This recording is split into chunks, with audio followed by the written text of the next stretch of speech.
Between the Ribs with host Jonathan Morris, fourth-generation farmer. First-hand insight into farming, faith, and family, as only Jonathan can bring. Between the Ribs. Between the Ribs on Florida Man Radio. We don't need no desecration. We don't need no identity change. Hey, politicians, leave my economics alone.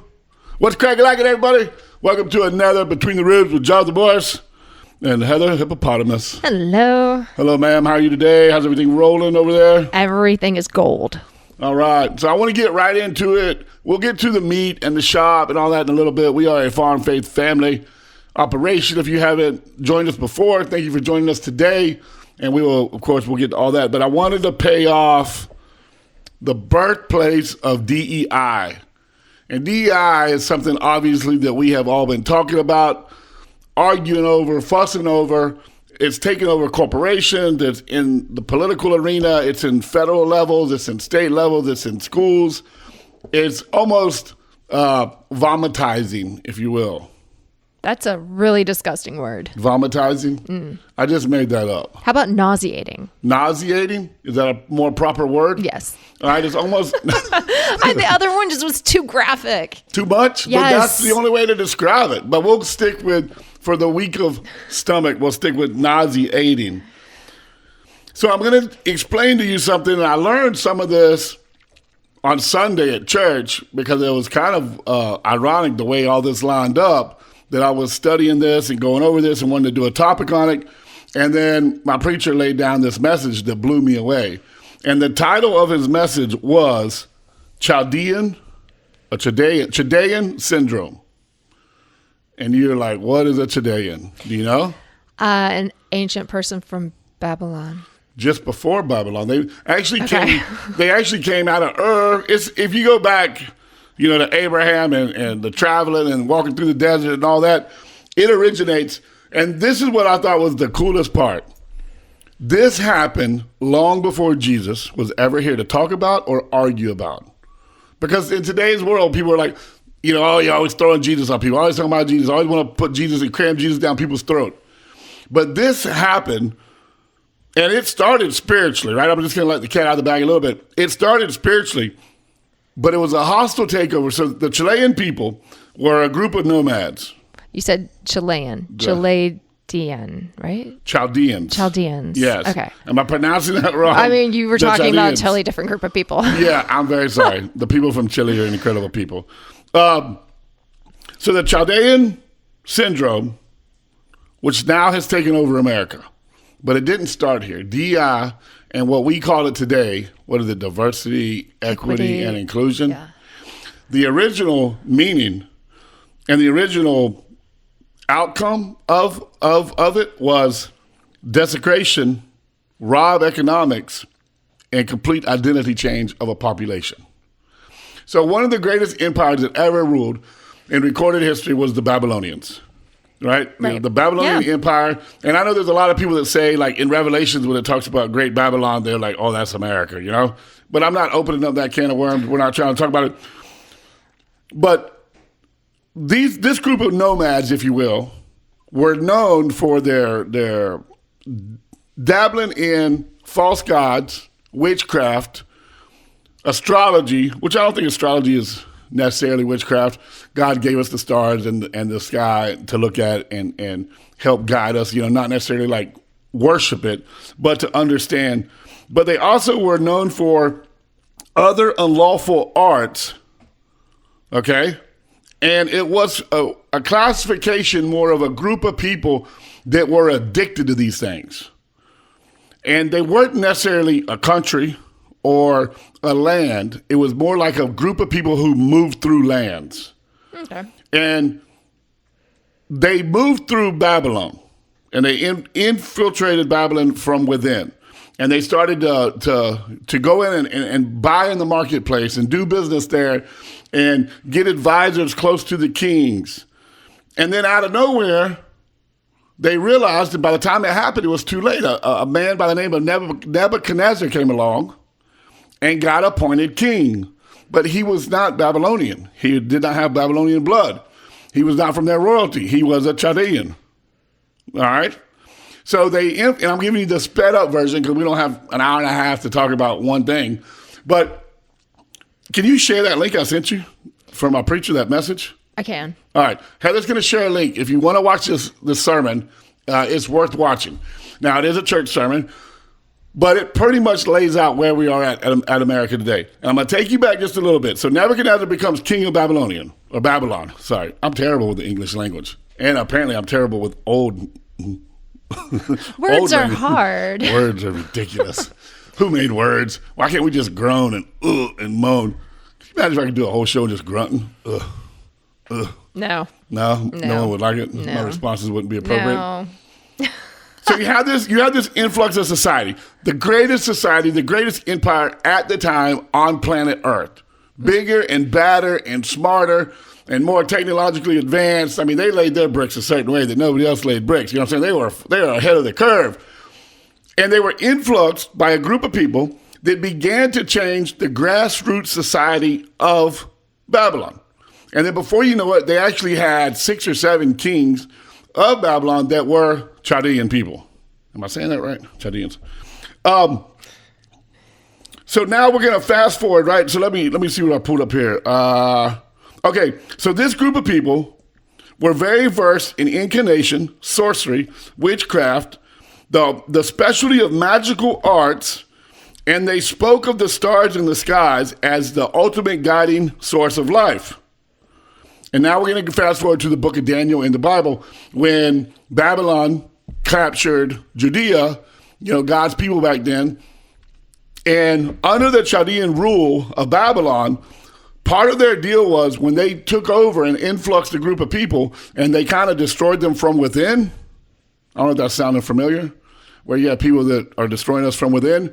But they would take the next generation, so they'd kill off all the adults. They'd make them they're bad, they're enemies, they're kind of almost sounds like what Hitler did, but just follow me with it. So they get rid of the adult generation. They go amongst the people and they find the brightest and most talented of the youth, the young generation, and then they take them captive and they leave the rest of the people. Rude. Right? So now they bring this generation in and they bring them in as if they're special and they're going to honor them. And yeah, we're sorry about what we had to do to all the old people and kill them off, but we're going to help y'all. We're going to bring you in and let you live in the king's palace. And you're going to live under the king's rule. And you're going to be educated by the king. And you're going to be fed by the king. And you're going to be sheltered and protected by the king. Today, that's our federal government. And we are going to train you in our ways. And we're going to teach you everything we want you to know. Oh, and by the way, we don't like your names. So in the Old Testament, everybody's name meant something. Right. Right? There were no names were given for specific reasons. So if you go to, like, for instance, we'll just talk about it.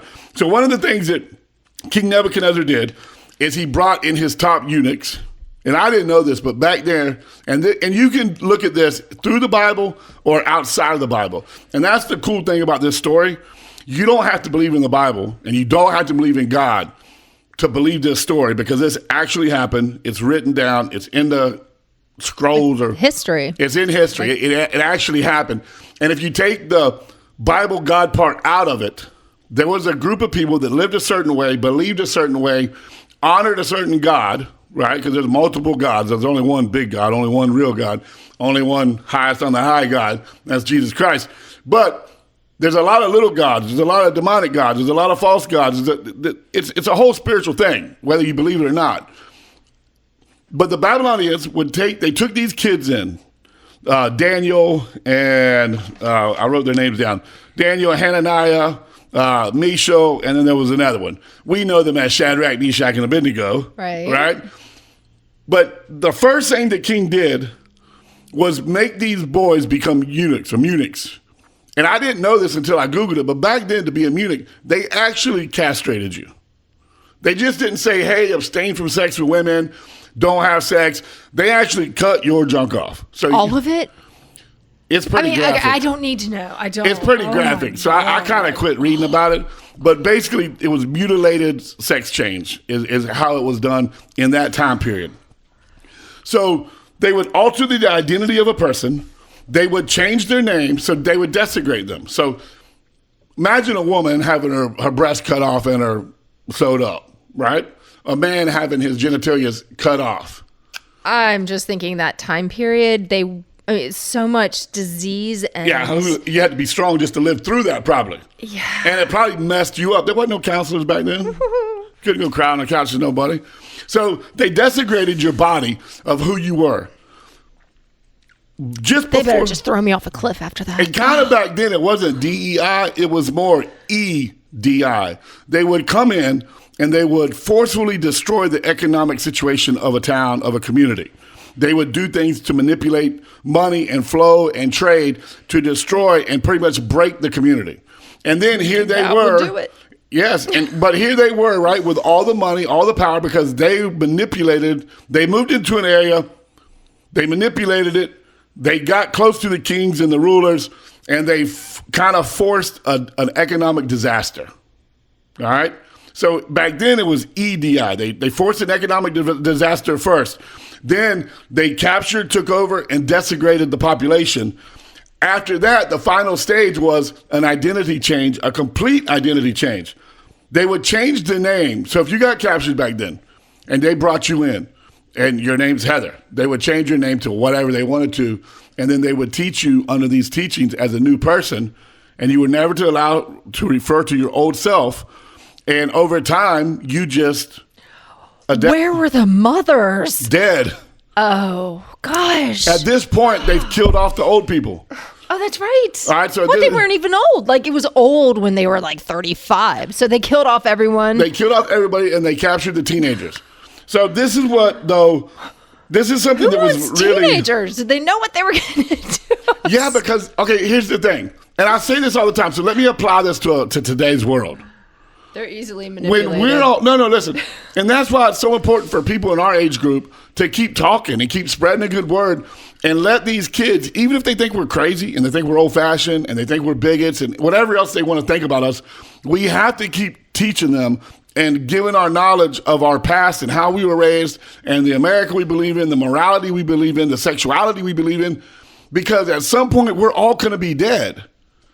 And if we don't teach our children the good solid foundation of a good moral life and good sexual life and a good identification of life, the people who are forcefully manipulating, they're already changing the minds of the next generation in their circles.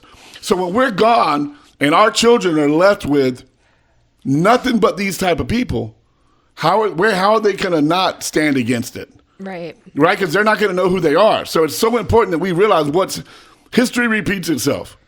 What happened in the old days is happening now in America. It's just, at this point, we don't have people with swords and knives burning our villages down and our towns down. Do we not? We do, psychologically. I mean, we still have people that, when they riot, they're burning stuff down. And you know what? You're right. Wow, yeah, I didn't even think about the riots and all that. I was thinking more of a warfare has gone from physical to psychological with social media and everything they're putting out. We just have better mental health nowadays, so we can recognize it and call it what it is. Yes, but like we embrace and we applaud mental diseases right now, mental health disease. Back in the old days, if you wanted to cut off your genitalia, they got you help because there was something wrong mentally, like chemically balanced.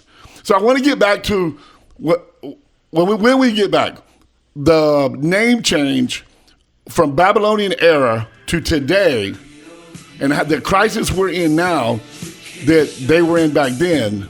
Like Solomon said, there's nothing new under the sun. We'll be right back.